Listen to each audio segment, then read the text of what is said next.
Hallelujah. Hallelujah. Hallelujah. Amen.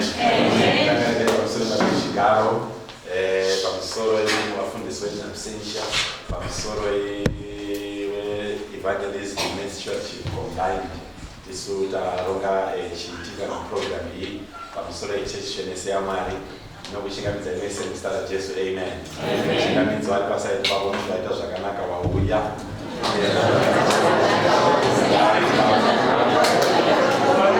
tenda mwari vakasanganiswa vari vakanaka. Amen. Amen.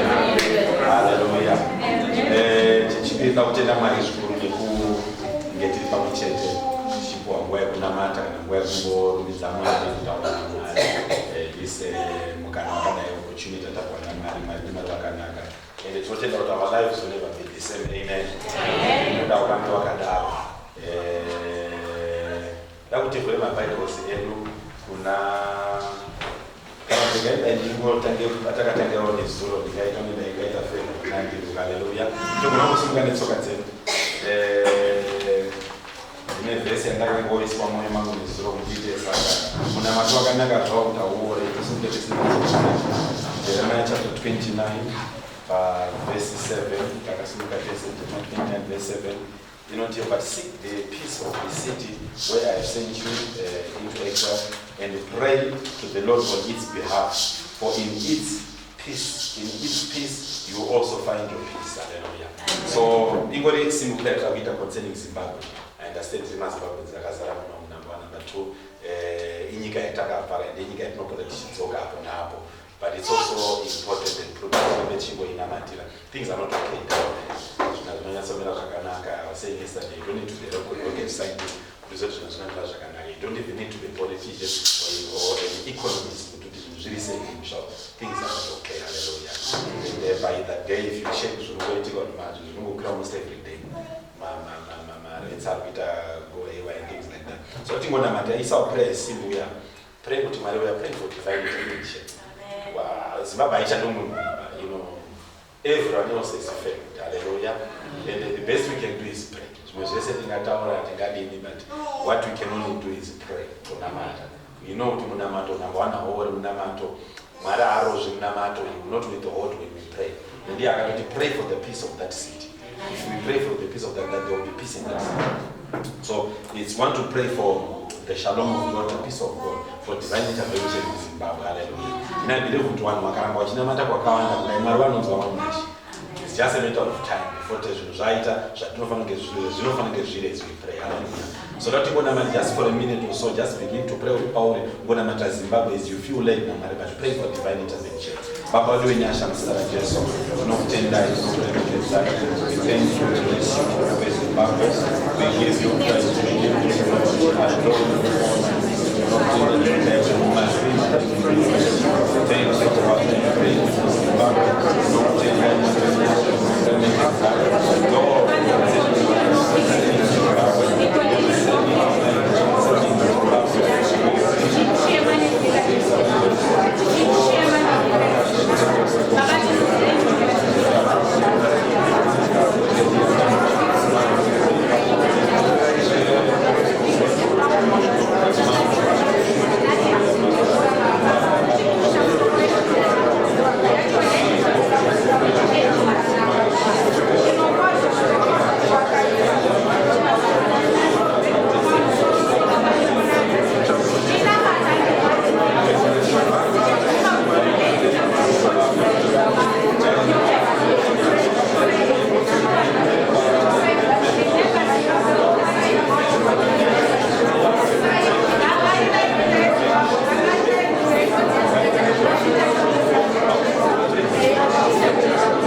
bless you. Hallelujah. So tinotenda Mwari mushongwe ratinaro vhiki ratinaro tine patatira ku Westgate nesoro taishumira as well and nhasi tiri kuno tichishumira. Basically I'm talking about sharing about the presence of God. Don't hear on bed but unfortunately and I was sharing with these guys as we sukubatana. We are saying the same thing. So you don't go end up seeing so you can go to the means today or buffet, you can go in the Sagana to not but some of them go back a bit of reference for but basically so go Taura Seku as I feel led to go share several things. Now talk about valuing the presence of God. So we talk about fellowship in the presence of the Holy Spirit, valuing, putting value on the presence of the presence of hallelujah. Hallelujah, hallelujah. So the two scriptures, let me read First Samuel chapter 4. First Samuel chapter 4, First Samuel chapter 4. That was Hebrews chapter 9 from verse 1 to verse 4. Samuel showering a quite number of verses, but if not the whole chapter.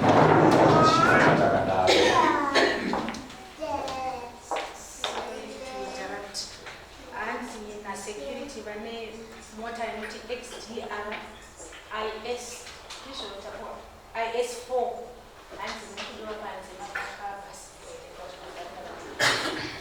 XDR IS4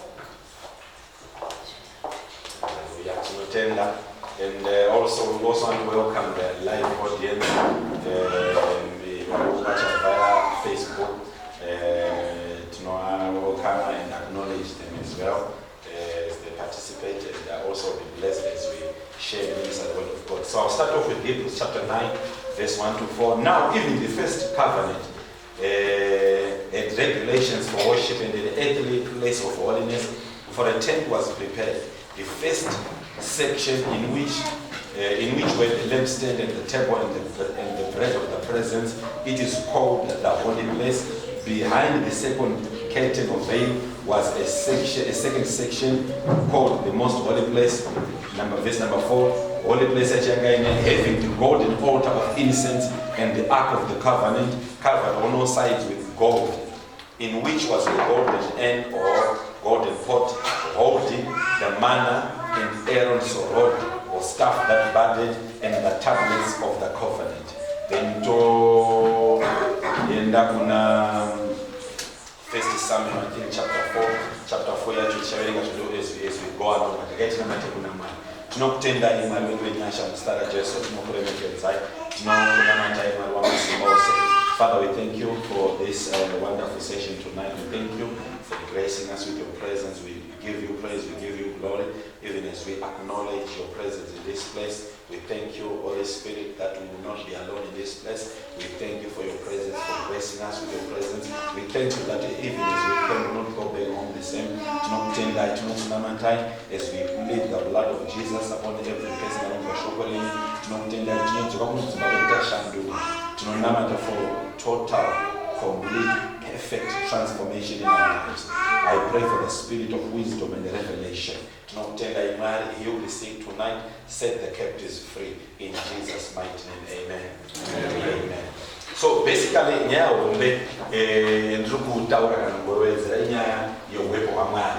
idea is just to encourage people to pursue God. But above all else, but pamusoro pezvimwe zvinhu zvese Mwari vanoda kuva priority in our lives. Tinofanira Mwari pamberi pamusoro pezvimwe zvinhu zvese.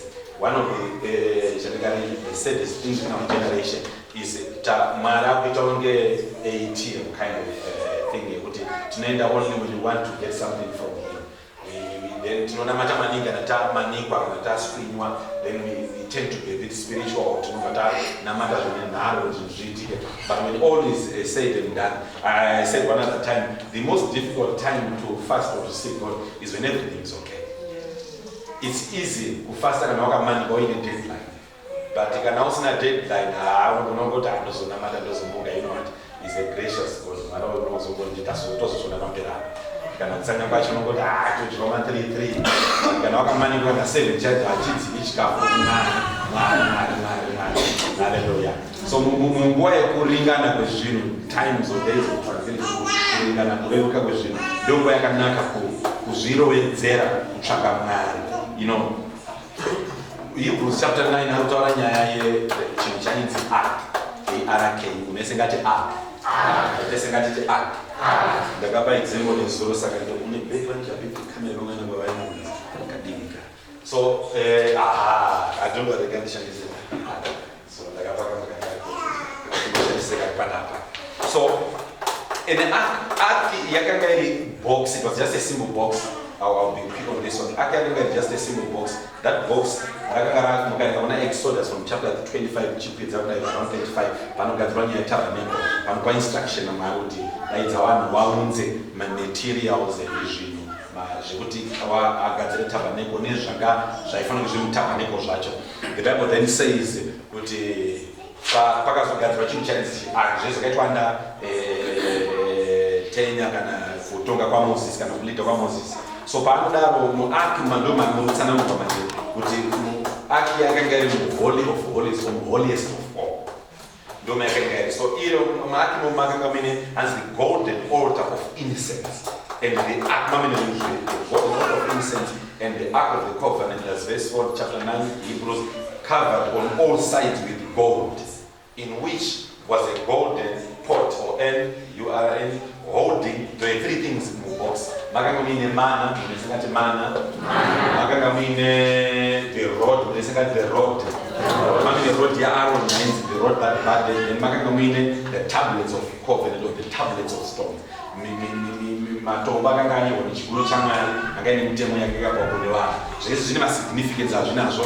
That's not important for today. We shall go deeper into that on Sunday teaching. Katonga takupedza. But one of the key things iri key chetingada kudzisana chekuti box iroro rakanga risingori box nezvinhu zvirimo chete zvichasanangura yes later. But in box rakanga rakaunzwa naMwari semucherechedzo wekuti mukarona zvinoreva kuti Mwari vari pakati pevanhu. Ndozvakainomirira chekuti kwamukwavo iyi assurance kuti Mwari varipo pese paraionekwa iwaibvaziva kuti Mwari varipi, Mwari varipo. Because you know how it is, one wonder chinhu chinobatika chinooneka.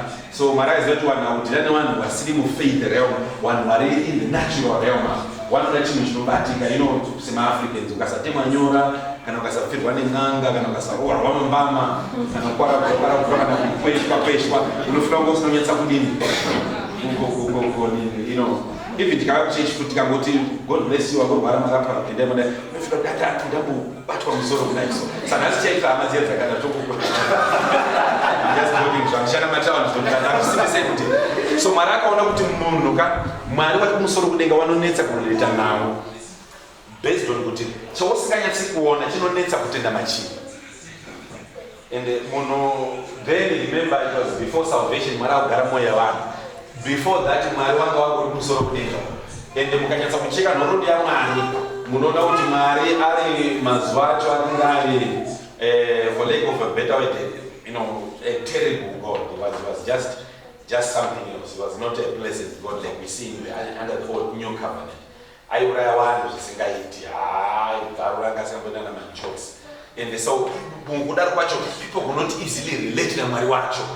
Waitotyisa time because ukanga ushaisha aivhura pasi pevhu, then the ground people are swallowed and poitwa funeral procession isina unongachema kana kubatana maoko motosimuka imbamaenda amuchemi munhu wacho ukachema futi uri lai kuzorohwawo. Miriam akangoenda akaita makuwa na Aaron. Umuzi unorora munhu kuAfrica sei kuiti hazviitikanga kungodiscussa vari tuje. Mwari wakamozisa kuti asina kuzvinzwa. Mwari akati zvamaita nokufadza muzi waudze ndawanzwa vachikunyera. vachikuda kuti arunonyamumbiri yamari dzake presidentship ndiapo vane maperembudzi. So Mwari wakada kudaro kuti imwe musi vanhu munoziva nyaya yaElijah, vanhu vaAhabhu aitawo nyaya dzaitaura munhu asingaoneki zvake, oitawo dzaanoita. Da kuti mungone Mwari wacho kuti zvainetsa kuti akasazoya kuti tichimuona kudai ati haasi predictable kana kunzwisa kuti tinofamba sei neMwari wakadaro. Elijah unokera mugomo wanhu agotuma masoja ake 50 kutanga usvika kuti tatuma namabhanzi tikutore. Elijah wabva ati kana ndiri munhu waMwari moto uri kubva kuparadza. Ende shuwa semunhu waMwari moto wakadzika kuvaparadza wakabvafa. Pakaenda the segment ikada futi zvikaramba zvichiitika kuzosvika mumwe general wekupedzisa akazokumbira ndokumbirawo inini handina moti kutumwa ndaona umwe afa. So Mwari wakanga asina zvokumbotanga ita kakurizina kana kuti chinhu chidiki ndicha. Mukaerenga kuna 2 Samuel chapter 6 verse 1 to 30 pane nyaya iripo panotora David ark yake achida agoenda kunyika city of David naJerusalem kwaida kutonga. Zvinonzi neBhaibheri murume anonzi Uza Uza akatungamira nebrother yake Mwari kumberi nanako Mwari kumberi Mwari kumashure. So box raMwari rinositambula mombe dzakabata kati yanga ine box dzinotsika padombo padzada kustambula. Uza the noblest thing chongaita kana box raMwari obviously kuti iro nebasi iro ndo richikuda kutonga nyika rinoita kuti nyika ibudirire. Akati kanibatire risadini risadone. Mwari paamurayira izvi zvikuda nebatire. Saka mukaona munyongo uteseme Mwari wacho anga asiri predictable sawaizokodza asiyirai Moses. Remember pane panhu panopopota mumanisila isanoti ino Mwari uri pako. Moses anoda kusvika kuti munhu anoziva Mwari kupfuura vanhu vese. Hatiki zvatinofanira kuita kuna Moses kwatanga kuda kusumukira Moses. Mwari ndo paanotsama. Urikuona Mwari wacho here ainoti vechamutongerera Bhaibheri kuti ndakabvaura ukazvibatanidza zvese unoona ndaongorwa mazuva acho. Maona mapicha enda kuBhaibheri. So almost every other time vanhu vakada kuita chinhu Mwari waiuya vachiuraya. Ungasikati majokes wadaiuraya kana uri moto waiva uchiparadza kana iri lightning waiva uchiparadza kana chiri chinyi zvoitika zvese zva not going to detail much tifambe mbijana. So mukudaro ikoko Mwari yena akadecide kuti ngaidzike pakati pavo ndikavapa chibox chinomirira inini wanobva watenda kuti ndiripo because toda zvinobatika. So pese pavayaona box iro perinonga riri zvaiva kuti Mwari varimo. Mukazocheka munonosa kuti zvainzi moto manheru, but there was a pillar of fire manheru, then there was also a cloud over them kana masikati. So zvikadaro izvezvi pillar ikatanga kufamba that cloud ikangosumuka munhu isa kufanira kusumuka. Cloud rikamira munhu isa kufanira kumira. Because ark yaidetermina zvese zvikuitika. Maisaita zvomusoro tagarisa vanhu vakati kana Mwari ati gara aruziya why he is saying gara ipo papa, and whether you know it, whether you like it or not, that's not the issue. Issue ndekuti Mwari cloud ichakagara kana yasimuka patendi motanga kufamba. So to them mukacheka now I was saying yesterday kuti mukacheka kubva pakatanga kuwa box kwapo ne box kusvika pakwatari kuno waikoshesa box iroro here nekuti box iroro raiva kuti Mwari waripi, Mwari waripo. Now ndikaendipe as an example, so ndakapa an example ndikaendaidze Vanyatsongo Vanyamaka na Wamtisi ndadati that Vanyatsongo Vanyamaka vauyaise pautatu ndingoshandise muri pachose. So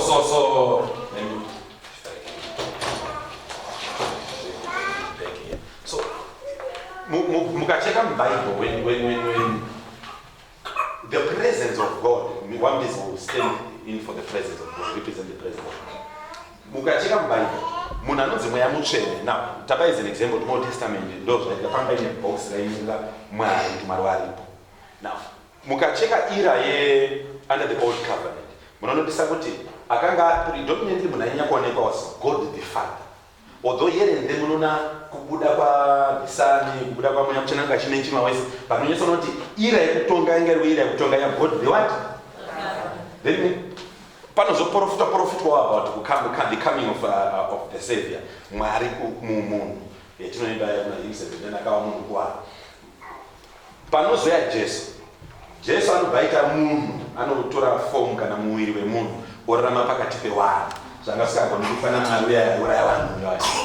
henzi munozoona kuti panonzwa chifeyo paya chinzi tambata ari kupomba Jesu ofuga matakanyora pasi kuti obva azosunga kuti kana paine pakati penyu atanga ati kana paine pakati penyu asina chaatadza ngaadini ngakande dombo rekutanga obva afugama obva atanga kunyora so vanotaura kuti I think maybe angarunyora zviviri zvemunhu wese kangodongorora because anzi kubva pamufarisi kubva mukuru kusvika mudiki wese vakangotarisa ukabva vachiendesa ndokuti munhu aikonyorwa chako kuti iwo wadai varwa pasi so Jesu advent yaKristu yakaunza nyasha yakaunza a second chance kuti mara achachizwa ngoti ichiripo ripocho munobva yakakupa kamukana yekuti munhu anopa kutendeuka kuti kwava nenyasha ndokuya pake. Remember John chapter 1 verse 6 for he came with grace and truth. Kare truth yanga iri mune munhu wani muprofita kana kuti mambo kana muprofita ndo vanhu vanga ine chokwadi chete weya and muprofita ndiyanga ane access kubhuku the book of law. But under the New Testament zvanga zvachinja. Jesu akauya ndinda chokwadi chacho I'm the way, the truth. I am the way and I'm also the truth and I'm the life. So things suddenly changed. Zvekuti even a lot of things zvaiitika zvakuchinja. Jesu achadaro so uchinoti limited possibly 200 mile radius yepandinoshumbira handigoni kuenda kure because anga ine body munhu because ndiyanovhira Jesu as if Jesu akanga aifamba achiglida mudenga. Jesu akatori munhu ndosaka mafarisi aitadza kuzvinzwisa kuti angazviti muponesere munhu nezvaari. Ndoda kudzora pfungwa dzenyu zvakanaka because I know we are too spiritual tikaverenga magospel kuti Jesu akoma Jesu angangori munhu. Ndosaka mukarenga naPaul achita kuna 2 Corinthians chapter 5 naPaul for even though we knew him in the flesh because Paul must watch Jesu akanga aripo, remember? Yeah. But not even though we knew him in the flesh, but now we no longer know him after because anga resurrected. So Jesu aitofamba aenda ku bathroom semunhu wese. So they found just another even but disciples were since for them kuti akadibve kwatakabva zvedu. Because munhu uyu wetiri kuona ari less than 33 years ari kuti ndiri muponesi wenyika yese. I mean mamuchangozvifunga izvi kuti mpotanga ngo ndosamchona munhu akasunga kuti ndiri muponesi anesa kuti aunobata. Ndozvakaitwa Jesu because that makes sense. Ndosaka ati Jesu makuku ndosamchona kuti munhu ave kuna Jesu ite to be through faith. Not to through kumobserve kuti akaita muponeso. Pana kubata zvakanaka izvi. Then mukazodzika manje bit manje kusvika patari pana. Jesu achanochiona pamukatika John chapter 13, chapter 14, chapter 15, chapter 16, chapter 17, and chapter 18. It was one night. Pazvakaita zvese. Mavhesi awakawanda nge6 but it was one night. Jesu achanga kutaura kuti mukatika chapter 40 panoti moyo yenyu ngairege kudini tinoparidza parofu but it was not a said note. Mukaiona zvakanaka. Jesu afamba nevarume 12 for almost 3.5 years. Awabvisa mabasa wareketsa wakumutera. In remember Jesu anga ine mari Luke chapter 8 kuti verse 1 to 3 then danga ndipo Jesu anga ine imba rekete zvakanaka unofunga kuti Jesu wana matambudziko panyika mufaro kudenga gospel unotambura nalo. Saka napera ku South Africa kuzama kunotenga kugara kana munga chacho Jeremiah chapter 7 mukarenga chapter 29 mukapa verse 4 anotanzi kana maenda korora so asati warorwa chirorwa hapana ni South Africa chero murorwa warorwa kana ukipota zona mzimbo kwakaoma Maria tunotani one US dollar no wane dollar something was there. So my point is yeah mazoseka mama yenye hallelujah. So my simple point is this. The more Jesu achakafika kuprofita kuti moyo yenyu ezemwe ndopa chapter 14 verse 1. He was excited Jesu. Kuti aruma ndakafamba nawe so apo uzoti ndabienga chichichi umanga munhu akatabata noti wakatisiya mabasa zvese totangira papi. So you read the Bible ukarenga zvitaro it makes sense verse 1. Ndopano aiwa moyo yenyu kumanikidzwa. Don't worry, it's KJV kuti let your hearts do not let your hearts be troubled. Mumazwano. Don't worry. Mafesi iri bozo zvakatorongeka. Ndopamene point yake. Murikuona kuti I'm trying to say. Then the Bible says ukanisa kuonesa zvakanaka kuti verse 16 man. John 14 verse 16 and 17. But if I go, I'm talking about the comforter. The helper is going to come. The word comforter is allos parakletos, another of the same kind. In other words, musiyana ndio kuti tese we are spirit beings, but musiyana ndio kuti ndine mwili, iye nanga sina mwili.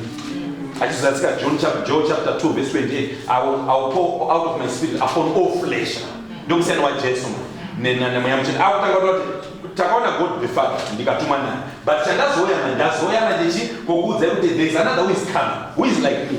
Zvandaita man, you will not be limited saying paka distance katinapo. You will do more than I was doing because anogona kupinda pane nyama yose pane munhu wese. Enable you to do what I was doing. Is that me? So according to me, a real gospel, what I call true gospel, is gospel that empowers you to do what everyone else can do, what everyone is supposed to be doing. Mukana gospel kuti zvinotenge zvinte zvabhanda chete harina kumira zvakanaka rine manipulation rine kakutwisa munhu kudai so makambo zvinoita zvakanaka azvifanira kuti spooky but we shall see when we pray for this. We were doing that yesterday. It's not supposed to be so complicated kuti zvingamenu zvakwanona zvakega ega munhu what you It's the same yesterday, today, and forever. Bible says in Luke chapter 10, go and heal the sick. If you are saying go, it's not going to pray for this, but heal them. So today we will heal the sick. Not to pray for the sick to be healed, we will heal them. It's pride, man. We have come to heal the sick. But you want to get to heal the sick.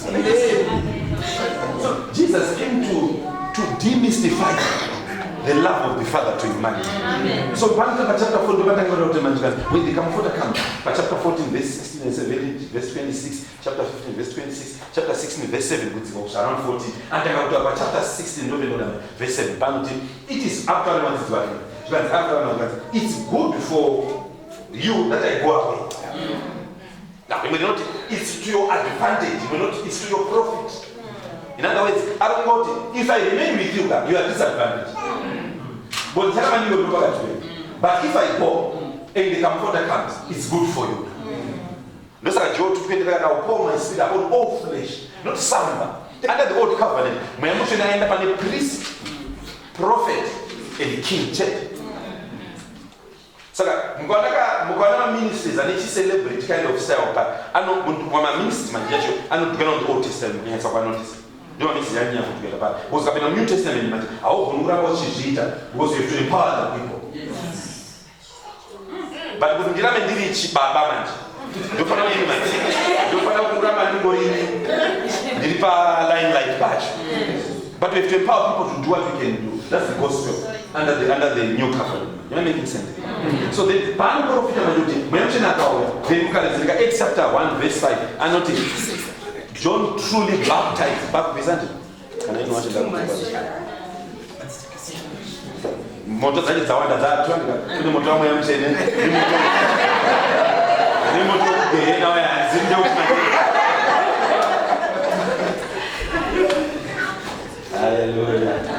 So now what we need to know is Acts chapter 1 verse 5 just under for John to baptize, but last part of John chapter Acts 1 verse 7 but not many days from now you shall be baptized with the Holy Spirit. The Jesuit. Luke chapter 24 verse 49 and 12. Do not leave Jerusalem until you are endued with power from on high.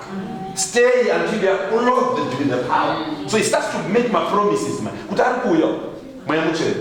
And Jesus was so excited because obviously one is the one because he's the God baby. But I was saying, you don't know what's coming. I wish you knew.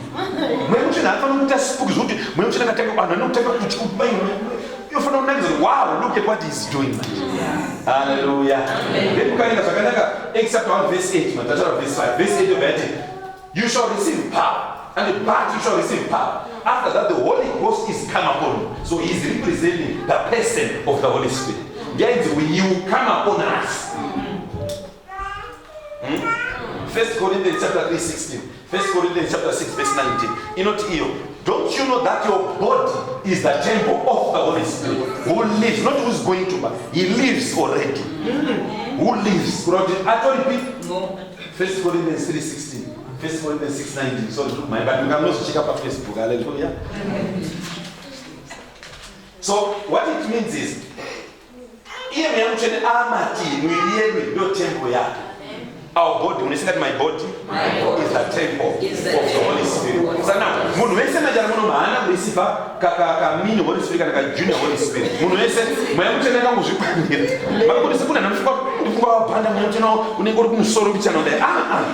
we are saying is just he's the same across the board. The only difference what I'm teaching you tonight, how to value in church. That's the difference that you know without you value.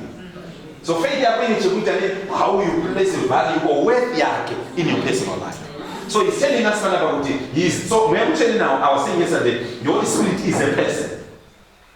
He is God, but he is three distinctive features or characteristics that manifest and open way. We all know that he is what? He is in us. So when that he is in me. So now he is in you, then he is a person being in us. Number two, he has got his own presence. He has got the presence in your presence. Then number three, there is what we call the power of the Holy Spirit. You shall receive power when he comes upon you. He is not power, but when he comes upon an individual, power begins to manifest. So it's in the capital, it's more of an insult. Is power. Can we name I took to marry was name. I am more than a man, it making sense. But it's not in Munema. So you wield the power refinancial to a certain extent. But I think I'm going to finance. So the Holy Spirit is a person. Anima personalities anomita awe mundu sifezo ngazili Jesu as ali mundu asina mwili was not about to person mwili no we have what you call person personal qualities and qualify put each in mundu. So two things, I'll give you two things today. Number one, number one is when you read John chapter 16. Let me just take it so that you know because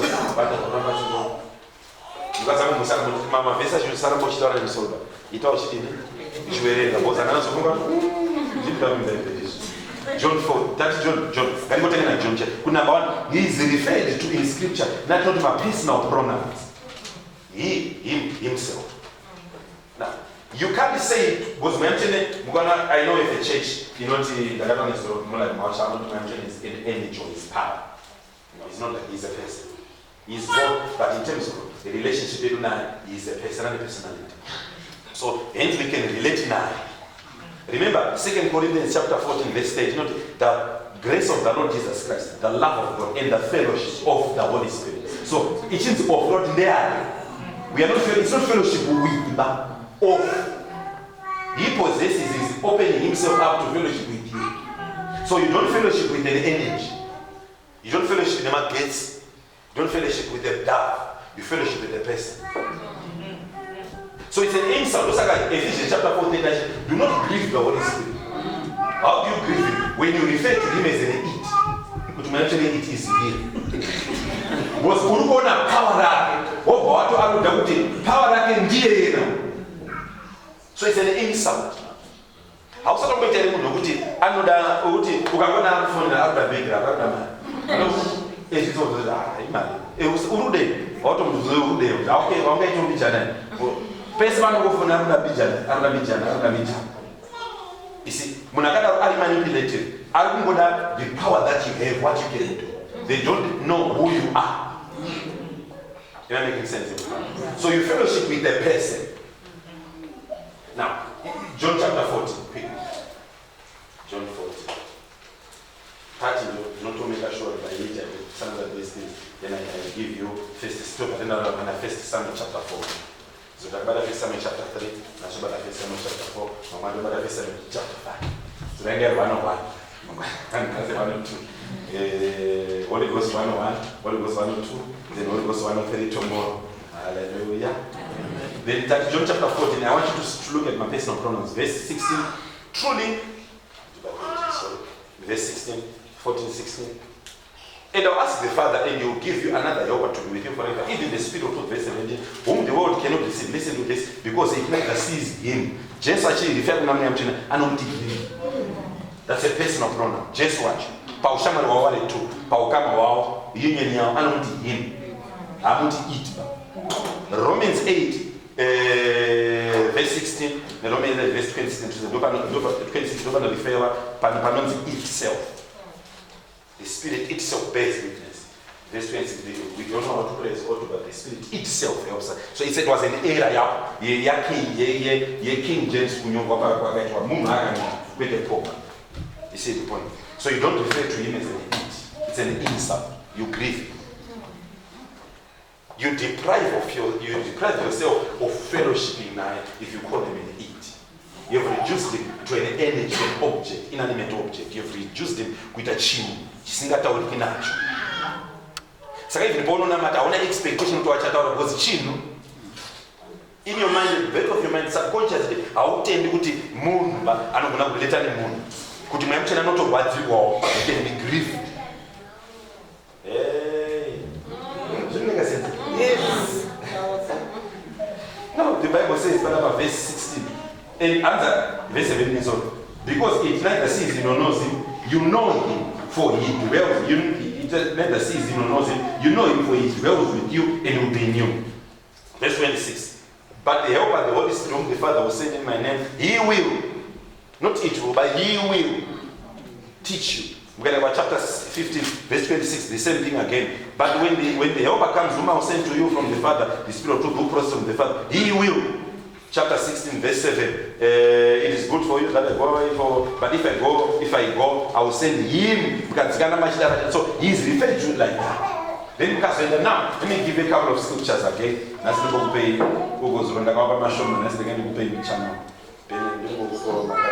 Ephesians 4th chapter.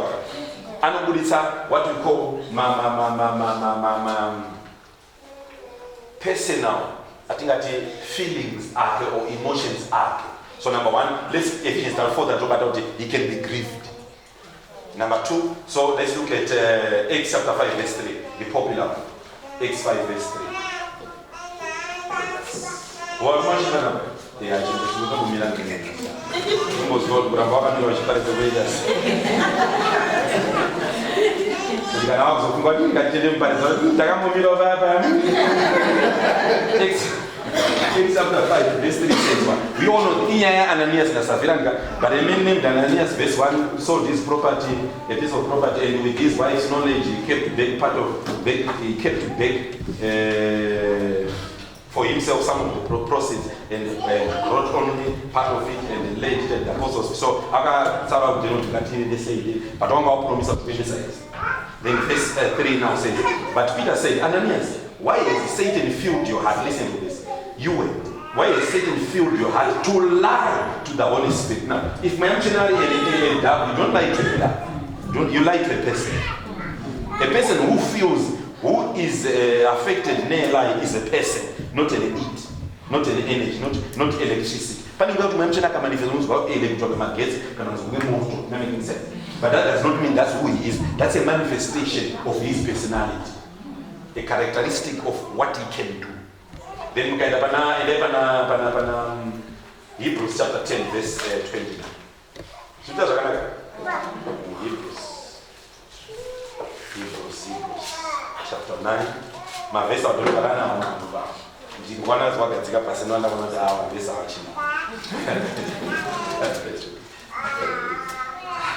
last part, okay, we get where. How much, Hebrews 10, verse 29, how much worse punishment do you think will be deserved by the one who has trembled underfoot the Son of God and has profaned the blood of the covenant by which he was sanctified, last part in his wife, and has outraged or insulted the Spirit of grace? So you don't insult an energy, you don't insult fire, you insult a person. As they've insulted the Spirit of grace. Hey, they mocked him. Hey, so you are dealing with someone who can be insulted, who can be grieved, who can be lied to. 1 Thessalonians chapter 5, verse 19. 1 Thessalonians chapter 5 verse 9. Zvikuita ramamashi. Okay, warikuona live on Facebook. Tiudzeo kuti muri kupi ende murani murikuona bani zvinoitwa Facebook. Muna zvingotenderedzawo kuti vanhu vakachena vachienda kubuda manje munoenda Facebook kana madaura anochiti mamunyari nepesi. Vari varikuchana zvikwangarara muchechi nguva dzima ngapo. Verse 19, 1 Thessalonians chapter 5, verse 19. Do not quench the spirit. As do not what? Now, makama uchita kuti unoenda kune munhu so uri excited kunyama dzimai ndo nyauchita. Wakapedza zuva ino usiku paone vanoda kutaura nyaya dzese. Osvika munhu ada kuti nhake bhora kana kuti anoda kutaura ukuma munhu kuti azvizotora zviri kubhoka. Makama uchita kuti uri so excited sana. Zvava dziri game.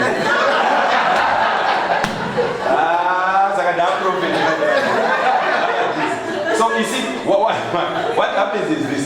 Because at times, imagine you see, but the same thing now. God wants to do, wants to show, wants to reveal Himself to you. But at times we quench. Because even you change it, somebody personal life, you change it. But you don't think so. You have to wash. But don't think food in bichana because you want to put but the times it's more of what we want, not what He wants. Yes. So we quench Him now. Remember, Bible not answer Jesus kunama kuti akaenda he wanted to, he could. Bible no pick up he could not do the mighty miracles. He was disabled. He was not able. He was not able to do it. I can stop as he could not. He could not. Not that he would not do that. He could not. The ability was there, but he could not do it. Why? That's because of their unbelief. They stopped it. They didn't believe. They took offense at him. So God, we can quench marriage simply because we are not sensitive enough. Because the person will not quench it.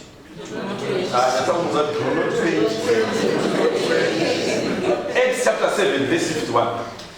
The last one. Then we'll go up. Acts 7, verse 51. You stiff-necked people, uncircumcised in your heart and ears, you always resist the Holy Spirit as your fathers did. So, in other words, He can be quenched. He can be resisted. But he can be resisted. And remember, their conscience is as if they sealed with water. But they sealed with water. They conscience. Anything. You see what I'm saying? It's a process. When you continuously grieve, you continuously hate, when you continuously resist, when you continuously quench, when you continuously do all these things that Judas just said, you no longer become sensitive to Him. Because the Holy Spirit, unlike God the Son and God the Father, is a gentleman. He does not force Himself on people. He thrives on an environmentally conducive atmosphere. If you create an environmentally conducive, He begins to do what He wants to do. But you never force Himself on people. That's the sad part. Unlike any other thing, I have been to places where you don't show but not so much. Am I making sense? So I'm not creating an environment that's similar. But Jesus, I have created an environment that's why no one will buy the principal. God still heals. God still sets people free. God still blesses. But one makatendere chimbotasari pasaipo one makadini ndo matsotsi imano account saka hope la unagara nemunhu anoita zvatata. So what we are saying is this now. Mweyamuchene is a person who can be grieved, who can be quenched, who can be resisted, who can be insulted, who can be lied to. The person.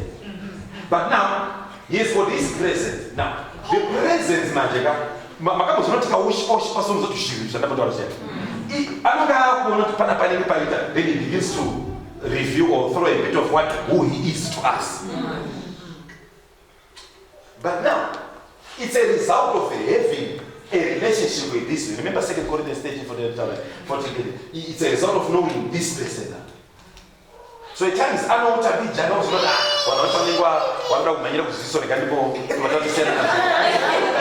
and the trouble don't talk about Manila for sure.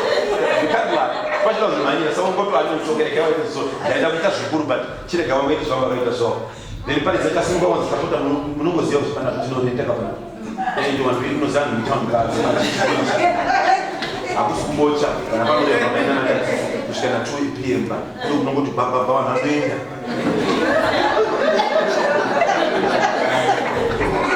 I hope I'm not going to say we would bring that.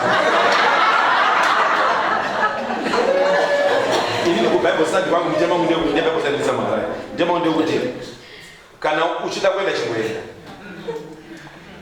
Andikati ngwa yangu ndikuti wano mazayo kutanga ngada yada anunga shoboda bulonga ngafurika. Izvi munhu wese almost 100 people. Munhu anonyatsa kugara katiwa dzati kutana watu oya kubuya kutodzidza. Kubuya munhu serious. Tikaramba chiwapo mudita zvito zviwanika tokumatisina chetinoona chamwari. Kosi kwakumudita zvinoda vanhu kwete zvinoda mwana mwari. Handiti wiki inoende kungire kutaura chokwadi ezvo.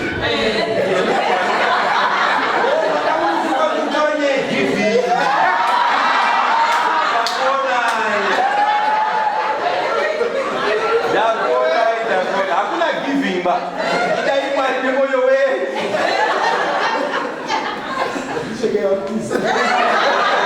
I see what I'm trying to say. So the presence manjeka result yekutrust pane munhu wacho kuti now I can review, I can release, then ultimately we will basically experience and see the power.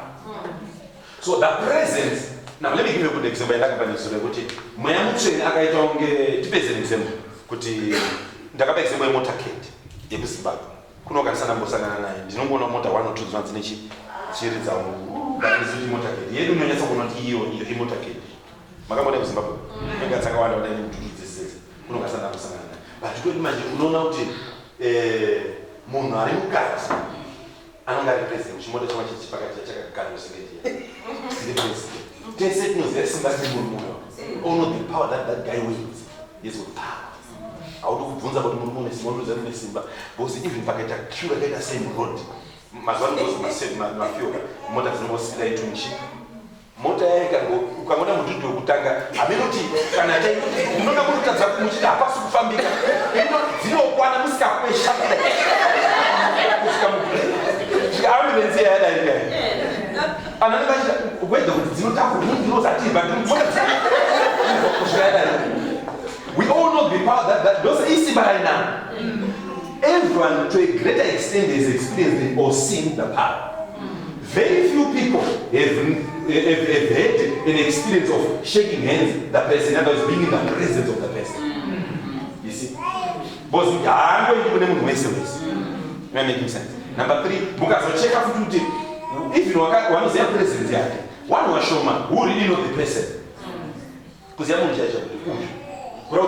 Those very close in terms of proximity, one wari Hamazake, wari very close, maybe one shanda now, no one drive, I think, don't yes the person. It's what you feel, but we don't. So my point is this: the person is important to know more than the power that he has. One enjoy power, because do one. Same thing na Mayamuchene tukutaura pana. Kuti Mayamuchene is a person. Those have a relationship with him. They experience, they encounter, they feel, they sense, they know the presence yake more. And ultimately you see his power in action. Does that make sense? You can sit down. So that so so that it makes sense. The presence of God is very, very important. The presence of God is what? Very, very important. The presence is very, very important. So that the last part in that Genesis chapter 1. Genesis chapter 1, verse 1 to 3. Getting for Genesis chapter 1, verse 1 to 3. In the beginning, God created the heavens and the earth. The earth was without form and void. and darkness was over the face of the deep, and the Spirit of God was hovering over the face of the waters. Now, there was chaos and commotion to be explained. Then verse 3 says, and the Spirit of God was hovering over the face of. So, Chekutanga, it was about the person who was there. When there was chaos and everything else, who was there in the beginning? It was the Holy Spirit. On the face of the deep. When God had created everything, Mwayamushene was there. Then the Bible says, and then God is saying, He said after the Holy Spirit was there.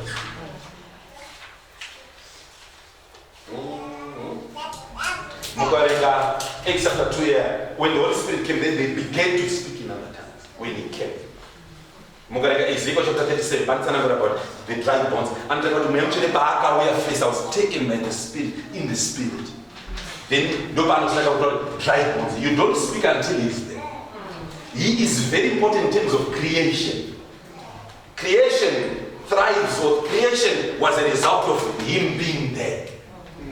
He is very important. Who's that person who is very important? Genesis chapter 5.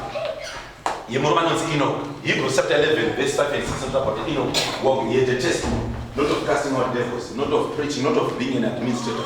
Enoch had a testimony that he walked with God. Enoch walked with God. In other words, Enoch walked with the person. He walked with God. And Genesis chapter 5 from verse 8 to 23, 24. And Enoch. But Enoch was normal, he was never far. Why? Because Enoch walked with God. And then the consistency from an man. Walking with God, valuing the presence, in result, results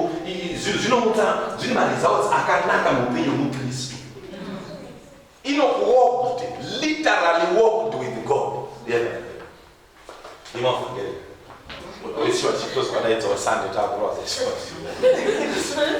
So the Bible says Enoch walked with God. So we can safely say the relationship. One other time, he walked with God and he was normal.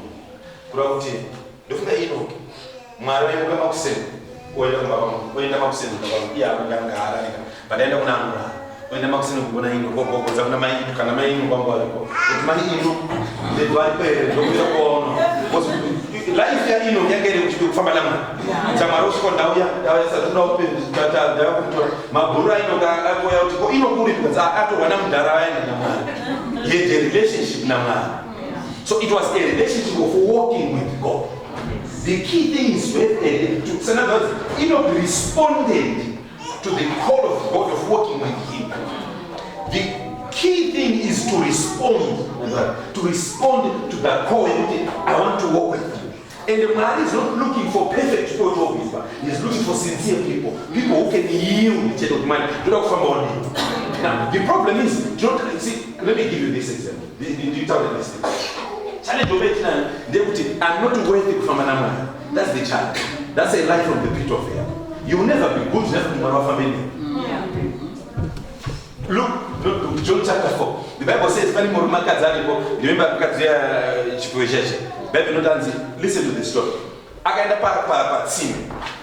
Jesus a conversation. Jesus was I here?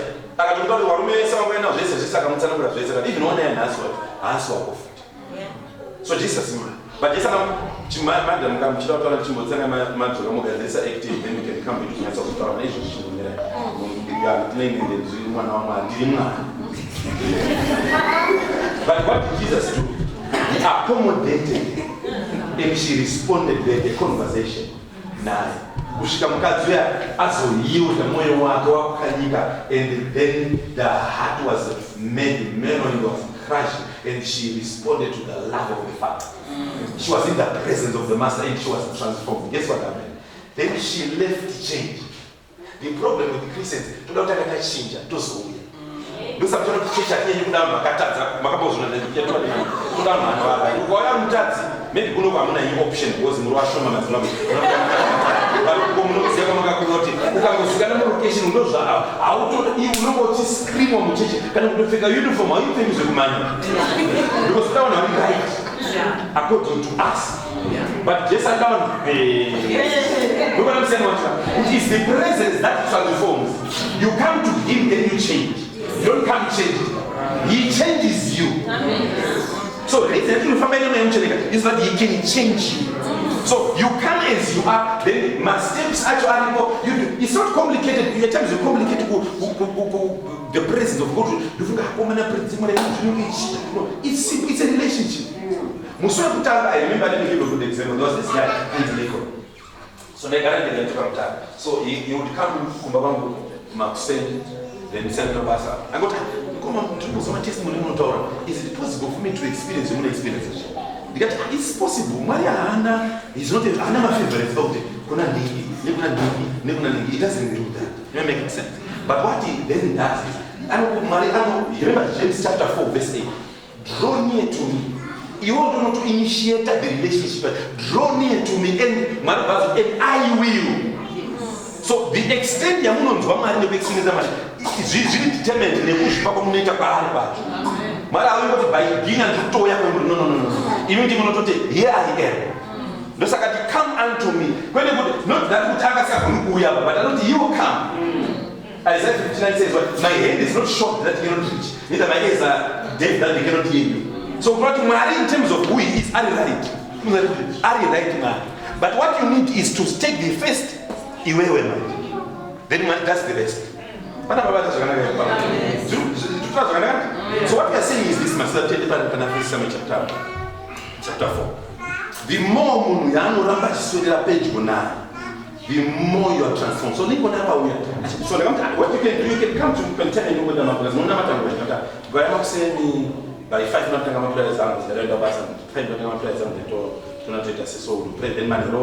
from 7 to 9. This week, fortunately, these 2 weeks in prayer session to earlier, so from 7 to 9, so you can join me in my prayer. So, prayer direct for anything. Just pray about we love you, we adore you, and tongues and the like. Then after some time, I think during the week, of course, of the week, the following you can't remember, but during Pakunamata, so my saying that so that so let's pray this way.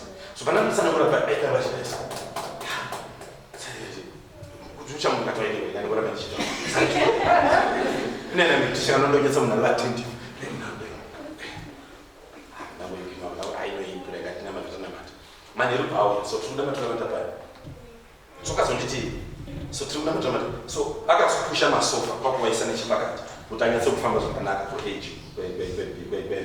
So that's to check on that. I will share money. Do not know. I pass that I made back of the I can't talk about the past. Do not also so I get several times.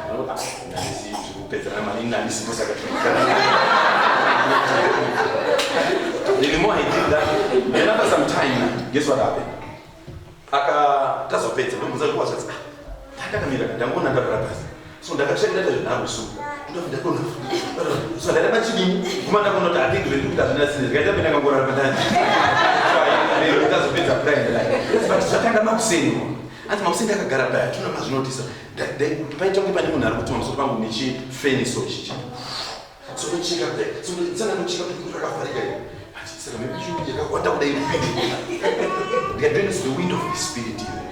So the more he was yielding throughout the days and focusing on him, the more God became, because he was drawing near to him, then God was now drawing near as well. So the more you know, at times you know, I was praying, and I would push up by Marga, and I would go out to make Nas. Like any other relationship. I'm not saying my name to walk, but it was a relationship. You know, but maybe I don't tease her. But but because you pay soon, it's like that. He's a person. He can be grieved. So he's more like, for lack of a better, testing you. How far can you go in pursuing me? How far can you go in approaching me, in wanting me more than anything? What's the times?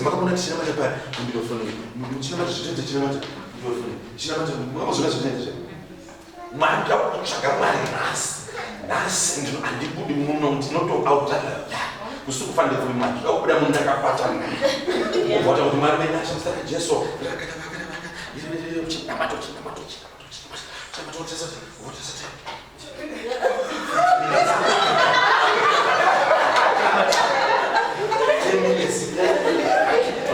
I will not go anywhere. For your bed. Somebody in your bed, Guru. Guru in church. Otilia. Ting ting. Your bed, Guru. Hey. Abang nak kamu kamu bawa soal. Tinggal misi. Kare. Otilia orang sih bahasa Arab kerja pintu. Kau asal pintu sih. Ting ting. Kau deh pun. Tidak mungkin itu. Nanti pakai dia pare.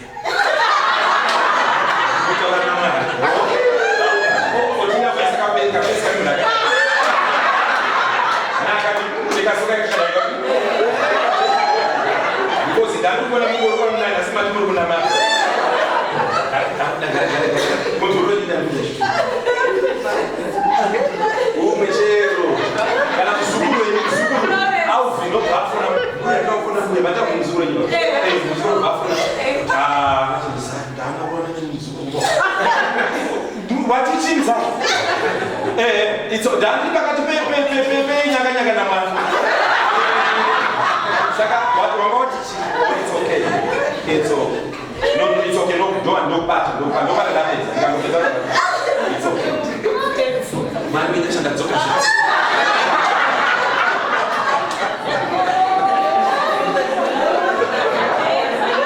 My point is, if you are seeking God, it has to be from your heart. Deuteronomy chapter 4, verse 29.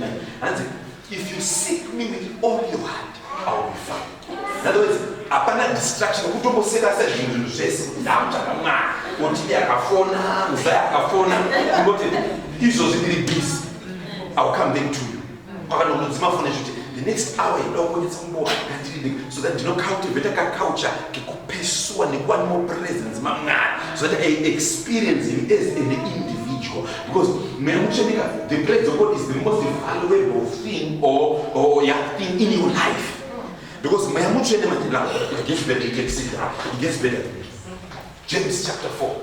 James chapter 4.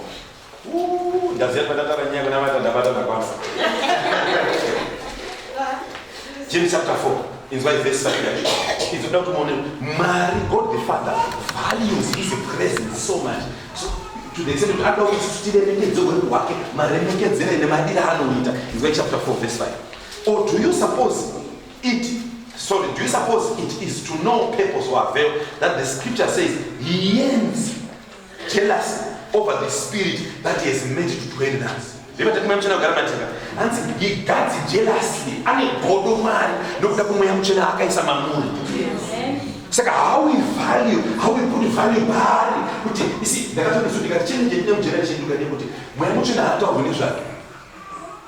it's very difficult to say anything about the Holy Spirit or give reference of God or say anything. You see, if I ask a question, how many things in the church or in your personal life that you can do without it? Possibly 99.9%. Yet life should revolve around it's not by might, not by power, but by mind. Enablement to do everything. But we can do everything without it.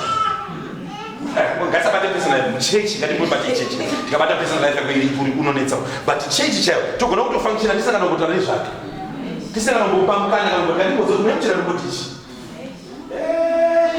you see, Acts chapter 6, Bible wakaungana. Wakaita problem with mpaka yana. Tunataka wana save ama tables. Wano save ama table. We hospitality. Ngati musataka kuna sanamu ya mchini. Baadhi basana kuishi masana kutembea musataka kuna sanamu ya mchini. Kubata chikafu chetu tikabasanga no pale. Musati chakiri muna sanamu ya mchini kuzulunetsa. Kuda kuna influence na ya mchini. Change yeka nosaka mando mini simba because priority yao wangali mu yamuchini. We have to have and put value bali tomba mukana kuti anokosha.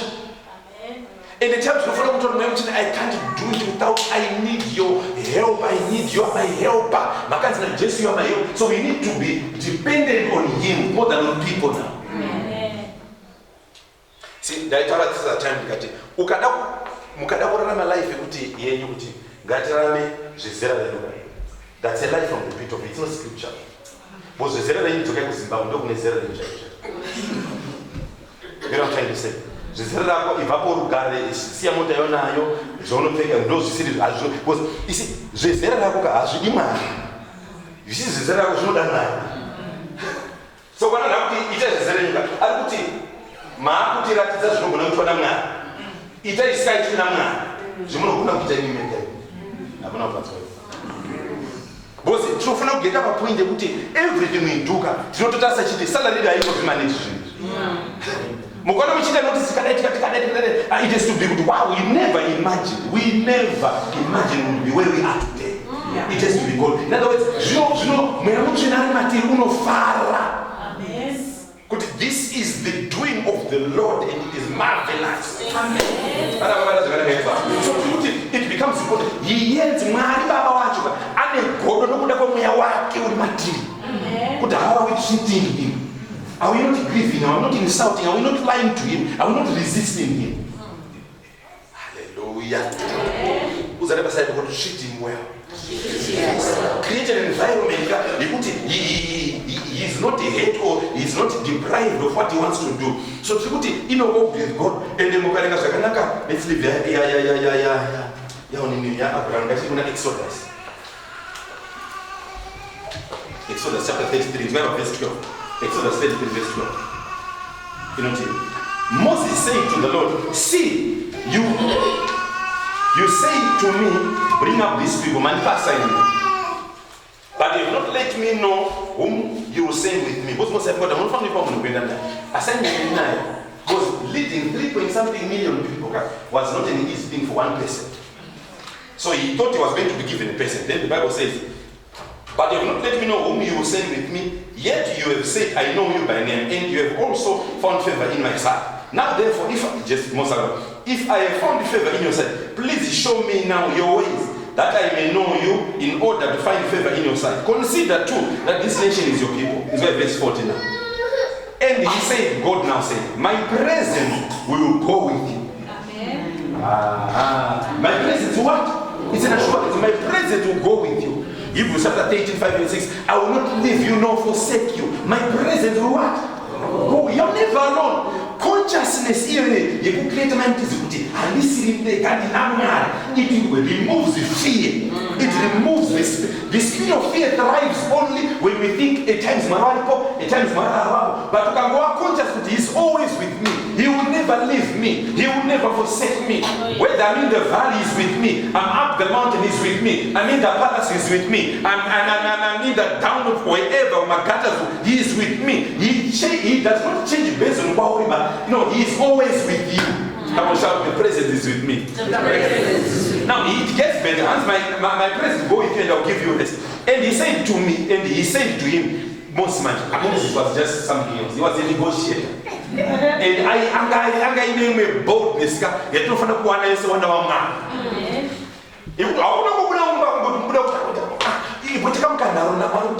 Like Moses, and he said, if your presence, I'll give you my presence. If your presence will not go with me, do not bring me up from here. How can you say presence? Moses said,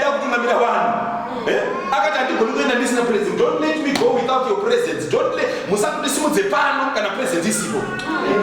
So church not tiring seasons or tiring moments we need your presence. Oh, yes. Because run a church mechanically, the wisdom but it's not meant to be run that way. It's meant to be led. It's the church, remember the acts of the apostles. Each church what was the author, the inspirer. Amen. So to manage a take, you have destroyed the gospel, you have destroyed the Simbanamari, no the traditions in Zemababa. But some of the times no refer that so I don't and I'm going to fair one. See,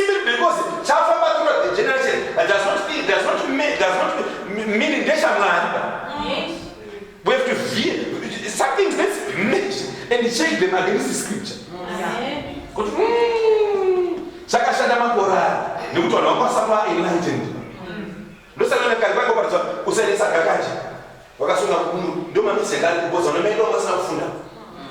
So I was there gakaji kumdai soda but masomo aura mkusha mna gakanjika kuna kile gakaji usaendesa gakaji msunga mkungana tu what is that? And then things I'm trying to say, we have to go back to the originator, the inspired of the scriptures, Holy Spirit. We have to pursue now. It gets now. Pana First Samuel chapter 4. In the Bible, we went to Petzereba. It's a simple First Samuel in narration. Chapter 4. Chapter 4.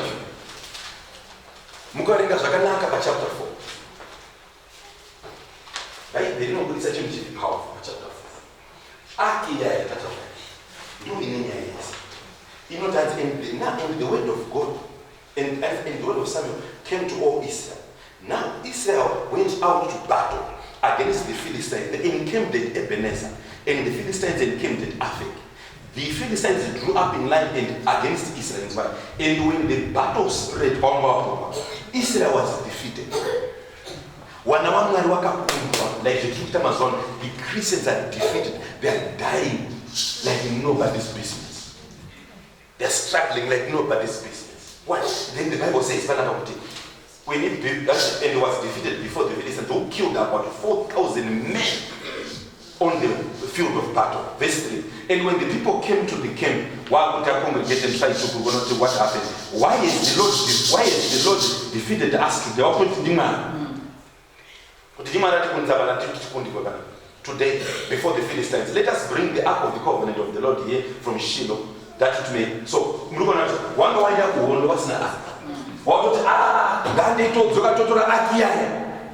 other words, they left the present. They wanted to evict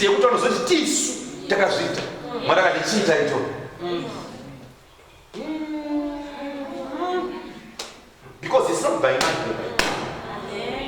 See, in the engine, locomotive, she got Zima, but as road, engine will function.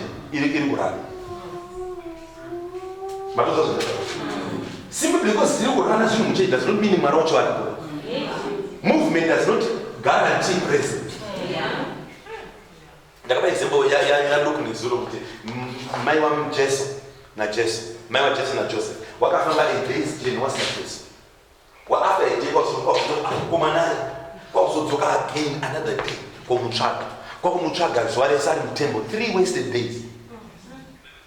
But if you are not careful, we waste time. Those that was on later. But what happened? We had left the presence. We're doing everything mechanically without him. But we need him now. We have to put value to mentioning whether marriage, relationship, my health, I need you. I have to put value to mention I need you. When that hunger, that thirst for who he is, and say, I need you. I can't do it like Moses. I can't go without you. I need you to make it in life. Because the ground is uneven, the ground is not fair. South Africa is not fair. We are foreigners. So you need the presence. In the age, so sometimes it's good for you that he comes. Because it's your advantage. The presence is important. You have to love the presence more than anything. And that's what I realize the presence. And the problem is why listen to this. Hallelujah. Listen to this. And one verse 3. Wind out the presence. Let us bring the ark of the covenant of the Lord here from Shiloh, that he may come among us and save us from the power of our enemies. So the people said to Shiloh, and they brought from there the ark of the covenant of the Lord of hosts, who is enthroned on the cherub, and the 2 sons of Eli, Hophni and Phinehas, were there. Now, the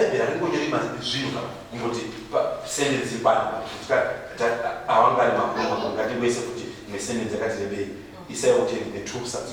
There's a reason why. And the 2 sons of Eli, Hophni and Phinehas, were there with the ark of the covenant of God. one wakauya nepresence one problem because chinzwa the next verse yacho as soon as the ark of the covenant yakauya zvese there was a sharp one vakafara. And when the Philistines had this vakapanzwa nyamukareka chapter 6 7 8 9 arikutaurwa verse 9 akunzi take courage varume tinofamba namba and be men of Philistines lest you become slaves of the Hebrews as they did to you, be men and fight. Vakakurudzira ngatiende korwa verse 10. So the Philistines fought and Israel was defeated. Waenda kutora blessings inofuna kugarantia success and prosperity, but they still lose. The problem was not the ark. The problem was the one was handling the ark. Often in the Phineas. In chapter 2, problem ya often in the Phineas. Chapter 2, verse 12. Now, verse 11. Then Elkanah went home to Ramah, and the boy was ministering to the Lord. I mean Samuel. Samuel akasara mcheche to minister kuna Mwari in the presence of Eli the priest. But wana wake wa Eli wako minister kuna Mwari. Wana wa Eli. Now the sons of Eli were worthless men. Worthless men ndio wakapata presence ya Mwari. Wana wakarakashwa nokuda kuwanwa wabata presence. So tikani wana wanoshora Mwari. When one man, they grieve the Holy Spirit. Teach me about it. Oh, we don't know what I'm saying. So it's and so the custom of the priest and what's another yes, right one right. Verse 13, 14, verse 15, and if a man say to him, let them burn the fat first, and then take his wife, and now you must give it now. If not, I'll take it by force. Why do man is out of my offerings? Mukwanini manipulation but I said manipulation maricha bad. Find out what big no Buddha. Yeah, those that are not finished, man kids out there. What if I put it? And the Marakatamanas would mark us by mind and empowerment. Mamus but a president. In the Bible of verse 17, thus the sin of the young man of Phineas was very great in the sight of the Lord. She will talk what was the Pombo was Kanyeba? Why Pamare? And why Tamare? Upamekuda? Tingi, what you? Maruka, don't say something. Maria who praises Mama but okay, you must see. For the men treated the offering of the Lord with contempt. Verse 18. Samuel was ministering different yet.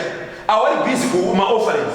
Our busy with Namatamara. Samuel chapter 5, chapter 2, verse 18. Now Samuel was ministering before the Lord. A boy clothed with a linen ephod. And I remember Namatamara. And I was also that. It's important. Kukundwa was a result of negligence, forgetting, abandoning the presence of God. They wanted victory without God. Ezekiel not kakapina mtembeni one of elders in church akapa gods to the altar where the ark was. Those are the church. People don't care anymore about the presence. It's like old fashioned as an pastorate. We can do it without God. So it's number one, we have to be hungry for the presence. We have to be thirsty. Psalm 63, when you get Psalm 63 means Psalm 63. We have to be thirsty, we have to be hungry. Psalm 63. Number one is what? Oh God, you are my God. Earnestly I seek. Earnestly I, not we, but I. See, it's not about being a couple, but it's about being an individual. Earnestly I seek you. My soul thirsts for you. My flesh faints for you or longs for you. I want you. You may not be perfect, but you can say it and do it sincerely from your heart. You have to love, we have to pursue God. Psalm 24, Psalm 27, verse 4. I'm a verse down in my head. And you know, buy one, buy cheap, get one for free. Amen. Sangamoto maundidaidzo anango free for free. Verse 4. One thing have I Psalm 27 verse 4. One thing have I asked of the Lord. One thing. The David. Of that will I seek after or pursue, that I may dwell in the house of the Lord all the days of my life. To gaze or to behold the beauty of the Lord and to inquire in his temple. Now there's one I given. I want to gaze in the beauty of the Lord. It's a relationship with that person. Hallelujah. Then verse 7, for you hide me in his shelter in the day of trouble. You conceal me under the cover of his tent. You lift me high upon a rock. I see you to but I was in presence. The devil can easily access you. And you hide me, you conceal me. Let's be hungry for that presence. You see, we teach my children that you can't say, or not as you got. I told Mama, take back at this young woman, but you know, je don't need whatever cost. Israel's kind of one to campaign a soul. In the bishop. Number 2, you must go to Munas, I told coordinator, don't the guy who died my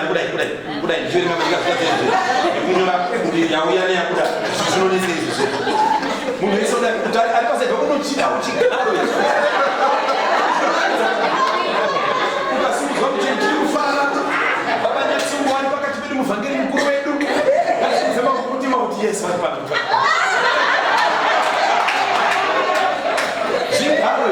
But unlike that, David, il n'est pas de chinois. Il a cherché pas. Il a cherché mais je ne sais.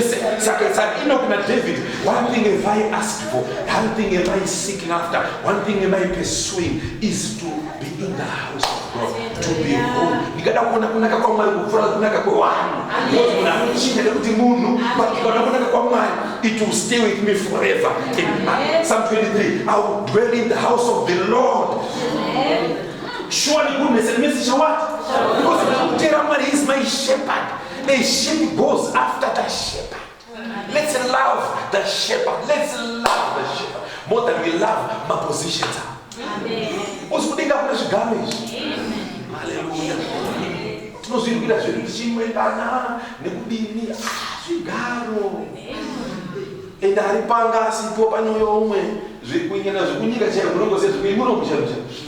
Mapena zuma akabvawo pana ndipo chakobva apana kugara pano kusingaperi. Kwedu ndo kwakangoita kubenga ni baba yedu.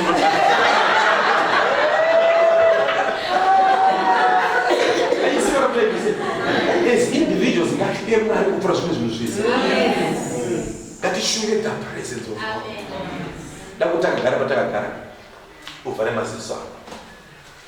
Just close your eyes.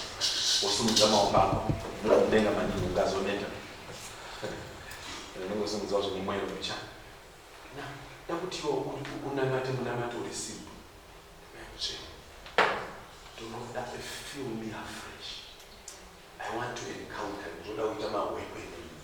I want to know the presence of God. If possible, the key thing is to mention, I'm so sorry for neglecting you. I'm so sorry for doing all these other things without you. Ndakachaka healing, ndakachaka breakthrough, ndakachaka marriage, ndakachaka business, everything. But I've never set aside the time you drawing closer to you. I want to know you. I want to know you. I long, I desire, I'm thirsty. Oh, I'm so thirsty for you. I desire, I long for you. I long for you. I'm thirsty. I want to know you. I want to know you. My desire to experience. Shubira, I want to know your presence. I don't want my life to be the same. Come on, today I can't do this. I'm talking about but is an encounter with the living God. I desire to encounter that true and living God. Come on, pray, come on, pray, come on, pray. Namata Sopra Kasha Taraka Yamasata. Re Koto Kosha shadia mahande bosaka ya baha. Rika taka la makosha la makaya na soto. Reko toto rika ya mahanda. Test for you, Lord. Test. Hungry for you, O God, more than anything in this world. Lord, that you fill us afresh. Oh, blessed be the name of the living God. Blessed be the name of the living God. Oh, Sepa Kaliboko Shande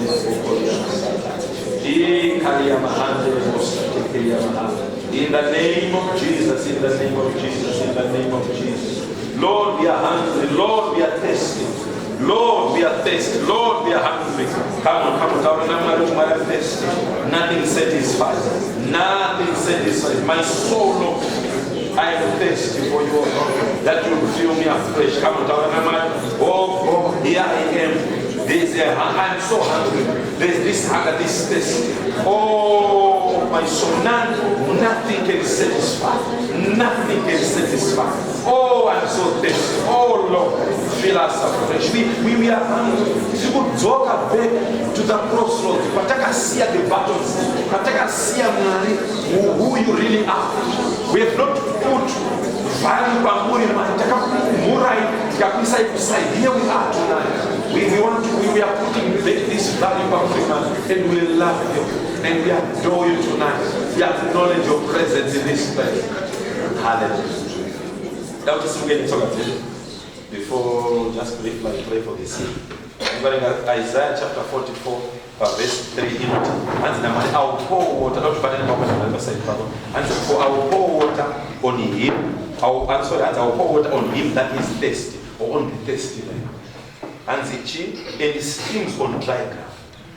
Oh, but and I will pour my spirit upon your offspring and my blessing on your descendants. And I will pour water on him that is thirsty. So in other words, God looks at how hungry you are. Then he releases the dimension, the dynamics that you need to be how hungry or how dry the ground is. Then God releases his presence upon you. So trouble number one day instill in us a mentality of being hungry and thirsty for your presence. Talk about we want to be so hungry. Don't matter talk about make them so hungry and thirsty for you. Begin to pray for them. Begin to pray for them. Pray for them. Come and pray. Come and pray for them. Pray for them. Oh, upon him. Oh, let there be this new found hunger. This that nothing can satisfy. Come on,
send us a more. So you can all worry if you're pain in your body, just walk up to the front so that we pray for you.